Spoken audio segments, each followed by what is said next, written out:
ছিদ্র করে প্রভু। কারণ মনের মতো তো হতে পারলাম না গোবিন্দ। যদি কাকুর মনের মতোই না হতে পারি, তুমি আমায় নিয়ে যেও তোমার চরণে।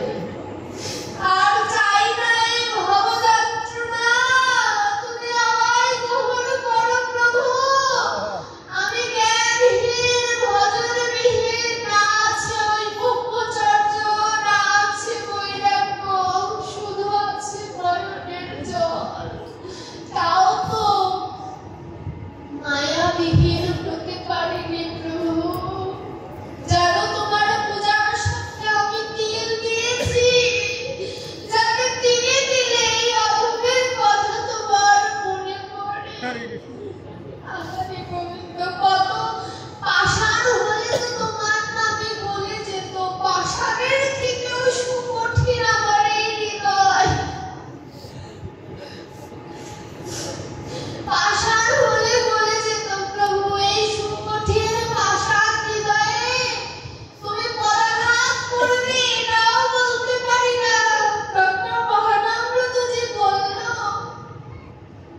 তুমি আমার এই পাষাণ দেহে পরাঘাত করো না, তুমি আমার হৃদয়ে পদ্মে পরাঘাত করো। তোমার কমল চরণে ব্যথা লাগবে না।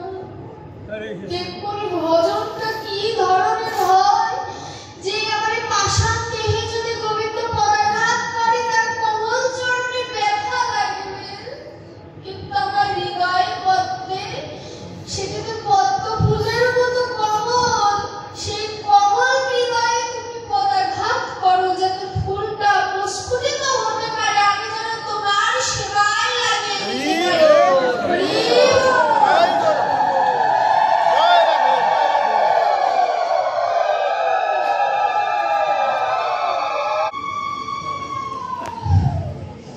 গোবিন্দকে ভালোবাসলে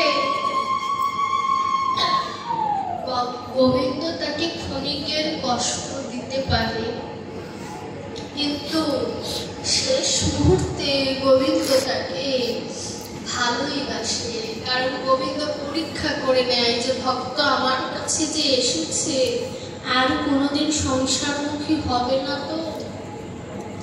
এই পরীক্ষা করার জন্য গোবিন্দ আমাদের পরীক্ষা করে নেয়। দুধ, একটি প্রদীপ জ্বালাতে আপনি যদি একটি প্রদীপের মধ্যে দুধ ঢেলে দেন, প্রদীপ কি বাবা জ্বলবে? জ্বলবে না। সেই দুধকে যদি আপনি প্রক্রিয়াজাত করে ঘি তৈরি করেন, প্রদীপ কি জ্বলবে না? জ্বলবে। আমার দেহটাও তত্র, এই দেহ দিয়েই ভজন সম্ভব। কিন্তু আমার দেহের মধ্যে যদি মায়া আচ্ছন্ন থাকে, দুধের মতো মায়া আচ্ছন্ন থাকে, তাহলে জ্ঞানের প্রদীপ জ্বলবে না। আবার আমার এই দেহে মায়া আনতে পারি, এই দেহে গোবিন্দকে স্মরণ করা সম্ভব। দুধ আর ঘিয়ের পার্থক্য এখানে। নিজের দেহটাকে তৈরি করতে হবে ঘিয়ের মতো, যাতে দেওয়ার সাথে সাথে জ্ঞানের প্রদীপ জ্বলে ওঠে। জ্ঞানের প্রদীপ জ্বলে ওঠে। আমাদের এই জ্ঞানের প্রদীপ জ্বালানোর জন্য কিসের প্রয়োজন? গুরুদেবের প্রয়োজন। আচ্ছা জানেন এই ভক্তি জগতে প্রথম গুরুকে, শিষ্যকে জানা আছে কারোর? এই ভক্তি জগতে প্রথম গুরু হচ্ছে রাধারানী এবং প্রথম শিষ্যা হচ্ছে চন্দ্রাবলী। একজন বামা নায়িকা, একজন দক্ষিণা নায়িকা। কৃষ্ণ যখন মথুরায় চলে গেলেন, রাধারানীর প্রাণ যায় অবস্থা, তখন রাধারানী চন্দ্রাবলীকে ডেকে বললেন যে শোন চন্দ্রাবলী, তোকে আমি কৃষ্ণ ধন দিয়ে যাব। তখন চন্দ্রাবলী বলে যে তোর মরণের সময় তুই প্রলাপ হচ্ছিস, তোর তো নিজেই কৃষ্ণ হারা, আমায় কৃষ্ণ দিতে পারলেও কানে কানে কৃষ্ণ ঠিকই দিয়ে যাব।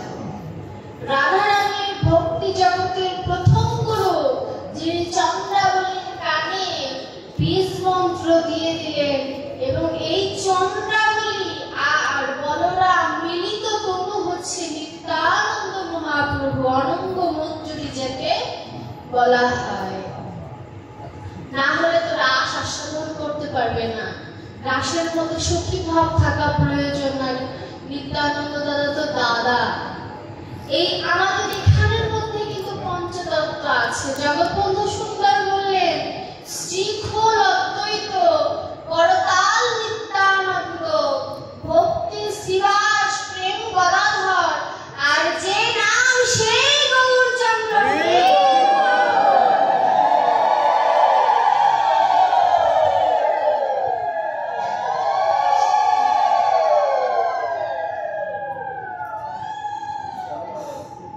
এবার বলতে পারেন, এই যে আমরা মালা জপ করি, কেউ গুরু মন্ত্র দিয়ে জপ করি, কেউ কৃষ্ণ নাম দিয়ে জপ করি, তাই না? মালায় 108টা গুটি কেন?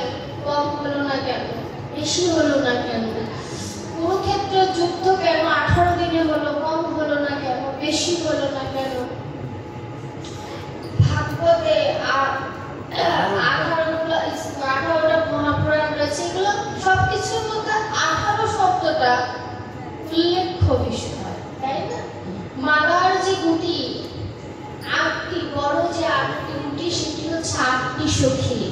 এই 8 জনের আবার 8টি করে সখী রয়েছে, তাহলে 8টা 64 জন সখী, 8 জন প্রধানা সখী, আর 32 জন সখা, আর 4 জন হলেন বৃন্দা, দুর্গা, মীরা আর মহাদেব।